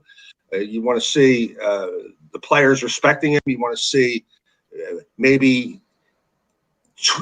two, let's say, come from behind victories that he makes a big splash and says, a highlight film kind of game. You get, one of each. You get a couple of highlight films games. Maybe you win more games than you thought you were going to win, and you see continued progress from the guy. Then that would be what would be satisfactory to keep him as the quarterback going forward. Progress. All right. To follow up on that, Jack, I'm gonna say this to you. I'm giving you all that. You got all of what you just said from Jalen Hurts. But the legal allegations around Deshaun Watson clear up and he becomes available. Does any of it matter at that point? In other words, can Jalen Hurts do anything to lock down being the future of this team if the Eagles believe they can get in the Deshaun Watson conversation? You're talking about next year? Yeah, next year. Not this year. Yeah, next year coming up. Well, yeah, obviously it was a big if, the way you said it, if the legal issues clear. So there's 22 of them. That's quite a number. So if they all clear, and who knows, I wasn't there, none of us were there, we don't know what happened. If they all clear, then the Eagles will certainly have the draft capital to make a move in that direction. And you're talking about one of the top quarterbacks going forward for maybe the next 10 years. So that would be the way they would go. But you really can't touch them the way the situation is right now. And who knows how that's going to turn out. It's that's a long way down the road, in my opinion. Jack Mack, I need your take on the Zach Ertz situation. We know that he's not happy with the Eagles, that most of us believe there is an imminent divorce. The only question is, how does that divorce come about? Some people have said that the Eagles, in part, owe it to Zach Ertz to let him get a fresh start somewhere else. That he's been a good soldier and caught the Super Bowl winning touchdown, played through pain and injury and the like. And how can the Eagles stretch this out and make it more difficult for Zach just to get that day 3 draft pick? Give me your take on how it is going to play out, how it should play out. Are the Eagles obligated? You'd think that Zach Ertz is obligated to kind of show up if his contract says he's supposed to be with the Eagles this year. How does the whole they owe each other thing work in the mind of Jack McCaffrey going forward? I kind of like the way you said it first. They owe him a little bit there for what he's done. He wants to go. They know he wants to go. They can owe it to themselves. They've already committed to Goddard. They brought Rodgers back. That's the direction they're going. He's not in their plans. Once the owner said that this is a transition year, that this is a year that it's one of the reasons why they replaced Peterson, is that they were ready to prepare for the future. Sometimes you just have to do the right thing and let the guy go. We knew what was going to happen when he did that little nostalgia tour after the last regular season game, went out on the field, and you could see him looking, trying to take a walk down memory lane, and he knew that was his last game in the Link. And it's time to let him go. He's not going to be there when you turn this around. It's going to take 2 or 3 years to turn this around. He won't be there then. So it would be the proper thing to do, to answer your question, Jody. Jack, I want to take it back to the owner, Jeffrey Lurie, because I'd like to ask guys who've been around for a while. So you've been through a lot of regimes, and you've seen Jeffrey Lurie through all of them. Has there been a drastic change in your opinion of how much he's involved, or is it just that guys like Andy Reid were better politicians, so to speak, and could steer him in a better direction than, say, a Doug Peterson, who, to be honest, at the end, it seems like he got run over by Jeffrey Lurie and Howie Roseman, and people are concerned the same thing is going to happen to Nick Sirianni. What have you seen from Jeffrey over the years? More meddling, less meddling, or has he always been this way? Always been this way, maybe a little bit more. Maybe emboldened by the Super Bowl championship. I absolutely will run over Sirianni. That's why he brought in a guy like that. You didn't bring in somebody as a strong personality for Urban Meyer, for instance. You brought in an entry-level coach that you're going to be able to control. So he's I remember many years ago, maybe it's my mind's eye, but I remember him being at the scouting combines in the play wearing a press pass and all that. Yeah. So he's always been kind of involved. He's always fancied himself as a draftnik or as a draft expert, or it's his team. We always see him photographed in the draft room on the nights of the draft. He's always there. Maybe a little bit more emboldened later on in his career, but that's the way he is. And I'm not. Listen, I think the guy's done a pretty good job, really. He's won a Super Bowl. He's gotten to a second Super Bowl. He's gotten to several Final Fours. He's to just batter Jeffrey Lurie to say, he does this, he does that. I look at his record. His record to me is above satisfactory. What they produced under his ownership, pretty charitable in the community, things like that. So I give him much more than a passing grade. Does he meddle too much in football? That may be a matter of opinion, because certainly his record shows that whatever they're doing pretty much works. Last year was an exception to the rule. All right, you're giving us a good widescreen view of Jeff Lurie's time as the owner of the Eagles. I want to bring it back narrow focus to 2021. We had Joe Santoliquito on before we had you on today, Jack. He basically came out and said, if the over-under for the Eagles is 6.5, count me in on the under. We had Bob Groats on a couple of weeks ago, and he said, you realize the Eagles could be 0-9 at the start of the season. I think we've had some negativity here today, and some of that coming from you, which is, I get, hey, we bring you on to give your opinion, and we thanks when you do that. I guess I'm looking at this one through eagle-colored glasses. I look at the standings from last year, and there were exactly 0 teams in the NFC East with a winning record. The Washington football team won it at 7-9. I don't know that anyone in this division made leaps and bounds to get better. Dak Prescott getting healthy is certainly going to help the Cowboys. We're never going to forget that DiNucci character who actually helped the Eagles win one of the 4 games they won last year. But is that what we're all hanging our hat on? Yeah, we're not good, but neither is the division. So maybe we hang in there because everybody sucks in the NFC East. I always believe that. I always believe that you just have to eat. If you don't mind me mixing sports here, same with the Phillies right now. They're only a 500 team, but you know what? The division's not strong, so you play the hand that's dealt to you. But I'll get off of that. We're talking Eagles. Is it 6.5, Jody? Is that what it is? The over under? Yeah, 6.5. You know, that's a little bit of a sucker bet, if you ask me. That tells me you might want to go over. That tells me you might want to go over. I'm not real high on this team, but certainly that number seems awful high. That 6.5 seems awful high. That would tell me that the under is on sale, if you will. So that I would lean towards the over. Obviously, there's an extra game this year. There's an extra home game this year, and it's not a great division. So I'll take over. I'll go 7. All right. I went 8, Jack, so I'm with you. Okay, so I think they're going to be a little bit better than people think. I don't think they're going to be a significant contender. My thought process is they can't be as bad as most people think they're going to be, but we'll see how that shakes out.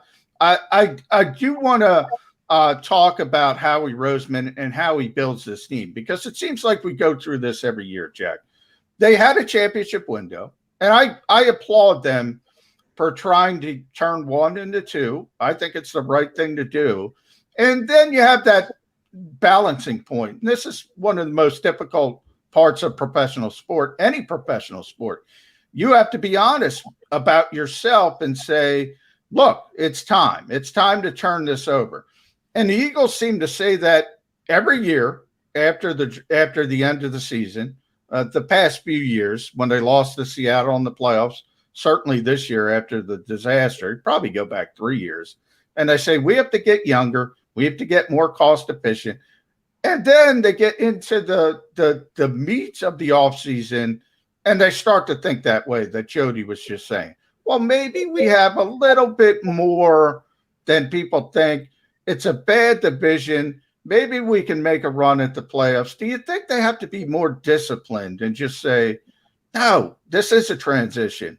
We should go in that direction. Don't get caught up into that. Maybe we can do this.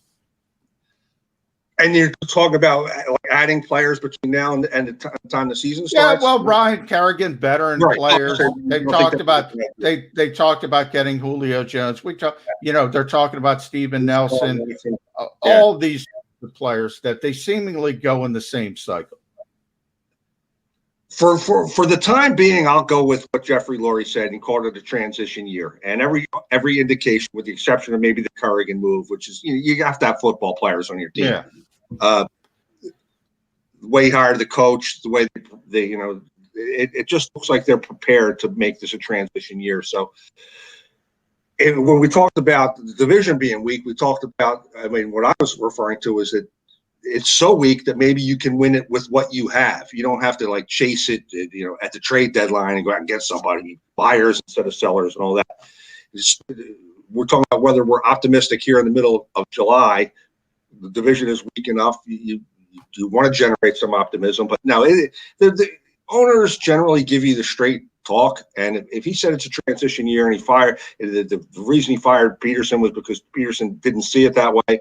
And went out and really hired an entry-level coach, trusting a quarterback with 3 games of experience. They're ready to make this a transition year, and I don't see them going any other way but that.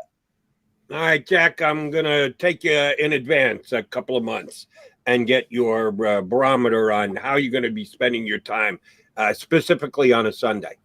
Eagles are playing a 1 o'clock game. You're down in your spot in the press box at Lincoln Financial Field. You're certainly watching the game.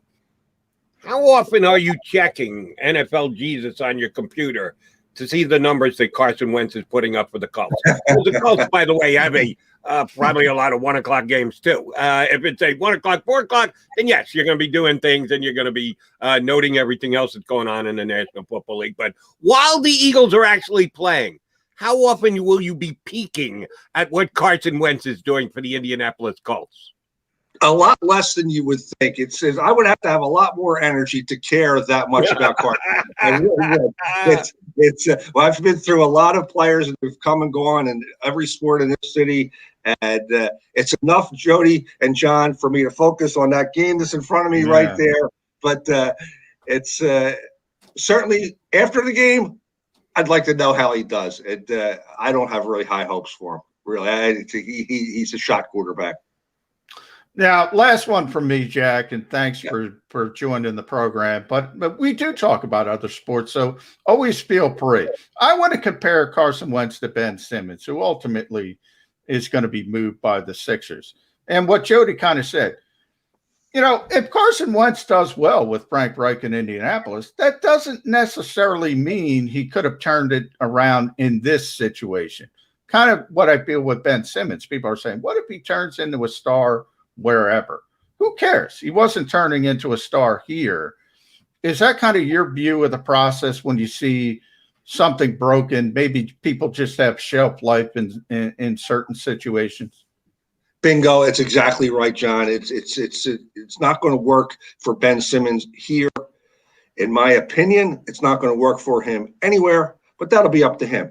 Wentz, in my opinion, it's not going to work for him, but he's got a chance. At least Simmons, or at least Wentz, has had some achievement in his career.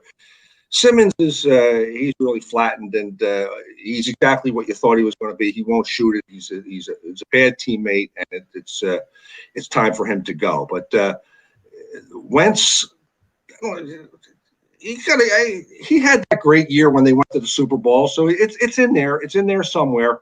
I don't wish him ill. So I'll watch him, see what he does, but I agree 100% with you. Once you separate from the guy, who cares what he does somewhere else, especially in the case of Wentz when they sent him out of the conference anyway. You're not going to be challenged by him too often. Let him go, and I'm not going to worry about it. All right, one last Wentz question since we went there. I didn't know we were going to get as expansive as we have, but that works for me. if he's not the quarterback that he once was, certainly not the level of 2017, something happened, something went the wrong direction with Carson Wentz, and know full well it's probably a combination of things. But let me narrow it down to two. Tell me which one do you think is more so the reason. Carson Wentz kind of proved to me he wasn't mentally tough enough. That when everything's going great, and it was in 2017, that Carson Wentz can ride the wave and be great, and he was. When you know the old saying, when the going gets tough, the tough get going, Carson gets out of the way. And that was part of his problem here. But he also had the big injury, the leg injury. It did change the way he played his game. Which one do you think was a bigger contributor to him going backwards? Mental toughness, physical injury? The mental toughness. He didn't have it. He didn't have it. And you compound the physical injury with it, and that's why I say he's a shot quarterback. He's got nothing left. He was turning the ball over every quarter. It was impossible to watch at the end. They wanted so much for him to be a superstar. They marketed him as a superstar. They put his flag on the side of the stadium. You can't force superstardom on people. And then take this conversation full circle. That was the Ben Simmons situation. We were told even as recently as this time last year by Daryl Morey that he's a superstar. I wrote in the Daily Times. He's not a superstar. You're not a superstar if you don't score. You don't do the things that superstars do. The same with Carson Wentz. He had 3 quarters of one good year. He was chronically injured in college. He's been chronically injured in the pros. And Jody, I think you nailed it when you just said when the going got tough, he just wasn't the mentally tough quarterback you need in those situations. So it's good for Carson Wentz to get a new start in Indianapolis. Best of luck to him. Don't really feel like bashing him any further, but it's he needed a new start, and so did the Eagles. He writes eloquently daily in the Daily Times, and he gave us some very good insight here today. Jack Mack, a pleasure, my friend. You know you will be coming back here on Birds 365. Thanks for doing it for us today. My pleasure, guys. Thank you. Jack McCaffrey, a long-time Eagles correspondent for the Delco Times, Daily Times, call it what you want. You know where to find Jack Mack, and you'll find him with us every once in a while. Yes, shame on both John and myself for not getting Jack on earlier here on Birds 365. We will rectify that going forward. Speaking going forward, we only got a couple of minutes left. So come back as we put a bow on the show here on Birds 365. I get scared sometimes. Of a lot of things. Joining in. Decisions. The dark. The dark. But I once heard someone say, But as I always say, it's okay to be afraid. as long as you face the fear. And keep moving forward. Wherever you are in life, count on the name trusted in insurance for over 80 years. Independence Blue Cross. The savoring taste of a good bag of beef jerky is so enjoyable at any time of the day, as long as you can find it. Here's what we suggest. Pure Bull Beef Jerky is our answer, and soon it will be yours. Locally produced in the Philadelphia region, this high-quality, healthy protein snack is easy to secure. Go to steersnacks.com, and you'll see hot garlic, tropical heat, Pure Bull dry rub, and our favorite, Huck and Fod. What's that? Huck and Fod. Go now to steersnacks.com. Welcome to the Wildwoods, the perfect place where you can safely do everything or nothing at all. Catch a wave, take a nap, go for a drive, grab a bite. It's your vacation, and we're doing everything we can to make it a safe one. The Wildwoods. Your vacation, your way. The International Brotherhood of Electrical Workers, Local Union 98, is a proud sponsor of The Labor Show with J. Doc and Krause every Saturday night from 6 to 8 p.m. IBEW Local 98's highly trained and superbly skilled electricians are the best in the business, setting the highest safety standards in the electrical industry. So when you're planning your next industrial, commercial, or residential project, choose an IBEW Local 98 union contractor. Learn more at ibew98.org.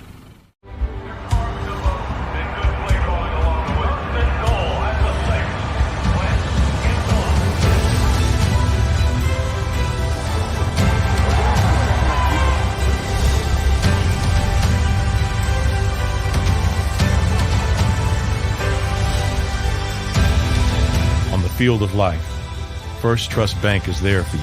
Champions on three. 1, 2, 3. Because Philadelphia dreams deserve a Philadelphia bank. This is a key. It's a family tree. It's a pair of wings. It's a secret handshake. And a ticket to anywhere in the world. It's more than a uniform. It's the door to a world most people only dream of. There's Strong, and then there's Army Strong. Try it on at GoArmy.com.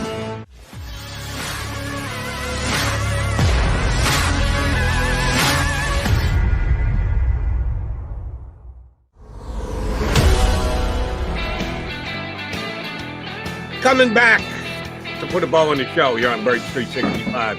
The Mac and Mac guys, McMullen and McDonald, and our other Mac friend, Jack McCaffrey, I just love Jack. And I've had Jack as a guest on my radio shows for years. Just the fact that he goes, Carson Wentz, shot quarterback, but I'm not going to bend over backwards By the way, figure out what he's going to do. Jody, I'm happy I'm not the negative one today. Jack Mac bringing it. Joe Santoliquito bringing it. That's true. You were Mr. Sunshine and Roses compared to our two guests today. Yeah. But that's what I love about Jack. He gives a good, strong take, but then is like dismissive of it. But I'm not going to pay attention because he's not here anymore. And the Eagles are the most important thing. And I agree with his sentiment. Do you think Birds fans will be like that? Because Carson Wentz became a lightning rod guy. You compared him to Ben Simmons, who, oh, by the way, is a lightning rod guy. Yeah. There are some guys that just push the buttons and draw the attention of the Philadelphia sports fan. And Carson Wentz is certainly one of those guys. Oh, I think I'm going to be getting tweets throughout Carson Wentz's games this year on days that he's 22 of 29 for 300 yards and 4 touchdowns. I'm going to be getting, I told you so, Carson Wentz, why do we ever get rid of him? And on days where he has 4 turnovers, I'm going to go, good riddance to bad rubbish. Best thing we ever did was move on from Carson Wentz. I don't think that the majority of the fan base here in Philadelphia is going to be able to move on as easily as Jack Mack says he's going to. No, they aren't. I agree with you, but they should take Jack's advice. And that's why I brought it up. That's why I kind of framed it like that. It doesn't matter. It doesn't matter what they do in other places. It wasn't going to work here. It wasn't. So the sooner you get to that point as a fan, the five stages of grief as a fan, the sooner you get to acceptance, the better off you are. It doesn't matter what Carson Wentz does in Indianapolis, unless you're playing him in the Super Bowl, which isn't going to happen for the Eagles, maybe more so for the Colts. At least they have an outside chance, people would think, as a potential playoff team. Ben Simmons, when he is traded, wherever he's traded, it wasn't going to work here. So why wring your hands over it? But you're right, they will. They should take Jack's advice, though. Just forget about it. Move on. The shelf life was over. The milk was spoiled. Let me get your take on this. I agree with your general sentiment, but there is one situation this year where I disagree with it. And I'll tell you why I'm bringing it up, because I discussed it both of the last 2 nights on the air. Not here on Birds 365, but I've done a couple of shows in New York the last couple of nights. What Sam Darnold does this year will give the Jets fans some insight as to what could have been. Because the Jets were going to change. They were firing the coach. They were bringing in a new coach.